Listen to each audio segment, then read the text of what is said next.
হয়, আজি বিশেষ সম্বৰ্ধনা অনুষ্ঠান অনুষ্ঠিত হৈ যায়। সদৌ টাই আহোম ছাত্ৰ সন্থা, ধনশিৰি মহকুমা সমিতি আৰু টাই আহোম মহিলা পৰিষদৰ সহযোগত আমি সুচাৰুৰূপে পালন কৰি যাওঁ। ল'ৰা ছোৱালী মানে ছাত্ৰ ছাত্ৰী ইয়াৰ অভিনন্দন অনুষ্ঠানত প্ৰায় 200জনমান ছাত্ৰ ছাত্ৰী উপস্থিত হয়। আমি সকলোকে সম্বৰ্ধনা জনাওঁ আৰু ইয়াৰ লগতে আমি ধৰ্মেশ্বৰ দুৱৰাদেৱক সাহিত্যিক হিচাপে আৰু নয়নমণি ৰাজখোৱাক লোক সাংস্কৃতিক শিল্পী হিচাপে আৰু শান্তনু গগৈদেৱক ক্ৰীড়া সংগঠনক আৰু অজয় বৰাদেৱক লোকশিল্পী বিহুৱা হিচাপে আমি সম্বৰ্ধনা জনাওঁ। আৰু সৰুপথাৰ মাজমজিয়াত দক্ষিণ উন্নয়ন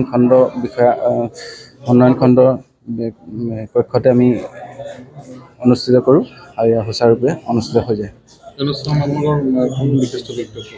আমাৰ এই অনুষ্ঠানত বিশিষ্ট অতিথি হিচাপে আমাৰ সৰুপথাৰ সমষ্টিৰ বিধায়ক বিশ্বজিৎ ফুকন ডাঙৰীয়া উপস্থিত থাকে আৰু তেওঁ সহযোগ কৰে। আৰু স্থানীয় ব্যক্তি বৰ গণ্যমান্য ব্যক্তিসকল উপস্থিত থাকে। আৰু নিৰ্দিষ্ট বক্তা হিচাপে প্ৰণৱ ঢেকীয়াল ফুকনদেৱ উপস্থিত থাকে।